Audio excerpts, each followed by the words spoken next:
দারিদ্রতা দারিদ্রতা কিন্তু এমনি এমনি আসে না।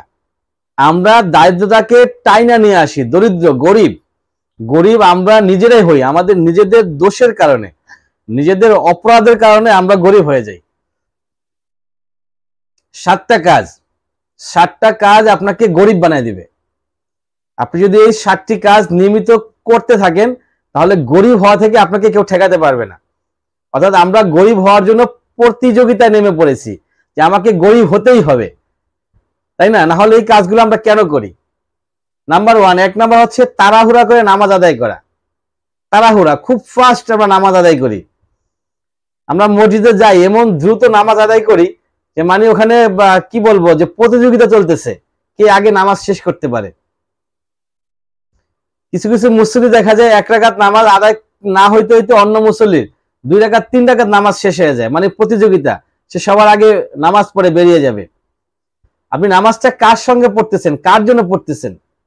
আপনি নামাজ পড়তেছেন মহান রব্বুল আলামিনের জন্য। এই যে সেজদা, যে সেজদাটা দিচ্ছেন সেটা মহান রব্বুল আলামিনের পায়ে সেজদা দিচ্ছেন। এই নামাজের মাধ্যমে আপনি জান্নাতে যাবেন, এই নামাজের মাধ্যমে আপনি আল্লাহর নৈকট্যতা অর্জন করবেন, এই নামাজের মাধ্যমে আপনার রিজিক, ধন, সম্পদ আসবে। অথচ এখানেই আপনার তাড়াহুড়া। তাহলে কেন আসবে? কাল কিয়ামতের ময়দানে আল্লাহ পাক এই নামাজীদের নামাজগুলাকে দলা মোসরা কইরা ফুটবল বানাইয়া ঢিল মারবে, ময়লা কাপড়ের মতো। নাও তোমার নামাজ তুমি রাখে দাও, আমার প্রয়োজন নাই।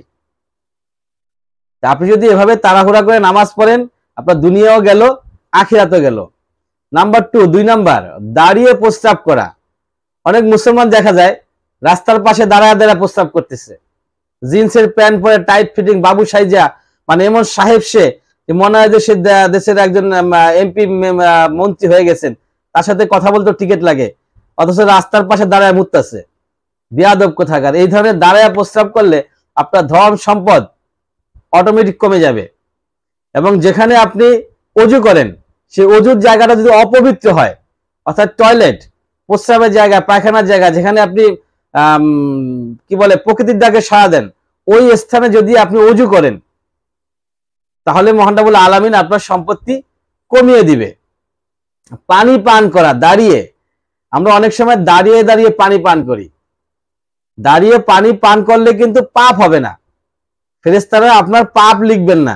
ইমার্জেন্সি মুহূর্তে আপনি যদি দাঁড়িয়ে পান করেন তাহলে পাপ লিখা হবে না, বাট আপনার প্রতি আল্লাহ পাক রাগান্বিত হবেন, অসন্তুষ্ট হবেন।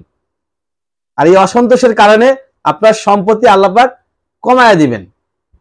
এজন্য আমরা দাঁড়িয়ে পানি পান করব না, হালকা বসলেই হয়। আপনি রাস্তাঘাটে আছেন, বিভিন্ন সমস্যা প্রবলেমে, জার্নিতে আছেন, ভ্রমণে আছেন, আপনাকে চেয়ার টেবিল নিয়ে বসতে হবে না, ফ্রি নিয়ে বসতে হবে না, খাট পালঙে বসতে হবে না, কোনো রকমে আপনি বসে পড়েন, বসা যে কোনো জায়গায় বসা যায়, সেখানে বসে হালকাভাবে পানিটা পান করে ফেলেন।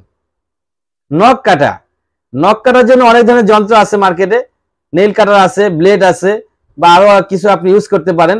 কিন্তু দাঁত, অনেকে দাঁত দিয়ে নখ কাটে, দাঁত দিয়ে নখ কাটা যাবে না। যারা দাঁত দিয়ে নখ কাটেন তাদের সম্পত্তি, রিজিক, টাকা পয়সা, ধন দৌলত মহান রব্বুল আলামিন কমায়া দেয়।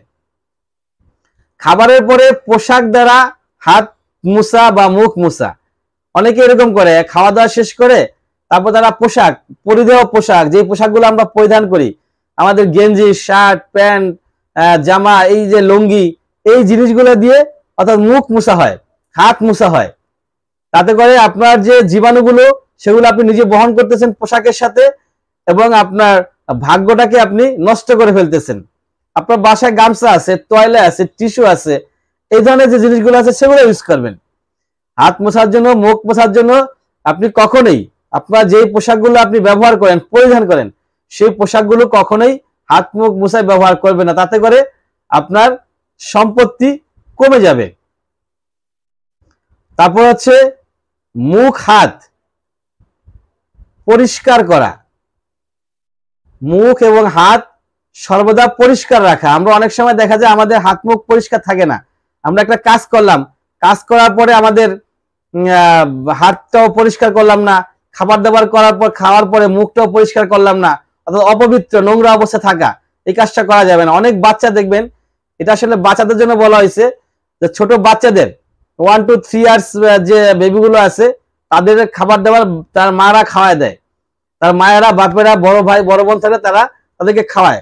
খাওয়ানোর পর তাদের মুখগুলাকে পরিষ্কার করে না, তারা আবার দেখা যায় হাত দিয়ে, 2 হাত দিয়ে ইচ্ছা মতো লেড়া চেড়া এগুলাকে নষ্ট করছে, ওই হাতও পরিষ্কার করে না। খাবার শেষ, তাকে ছেড়ে দেওয়া হয়। সে ওই অবস্থায় হাতেও তার নোংরা, মুখেও নোংরা, মাথায়ও নোংরা, সব জায়গায় নোংরা নিয়ে সে ঘুরতেছে। ওইরকম নোংরা অবস্থায় রাখা যাবে না, তাহলে আল্লাহ পাক অসন্তুষ্ট হবেন, আপনার সম্পদের বরকত কমে যাবে, আপনার রিজিকের বরকত কমে যাবে, আপনি স্লোলি গরিব হয়ে যাবেন। ওয়া আখির দাওয়ানা আলহামদুলিল্লাহি রাব্বিল আলামিন।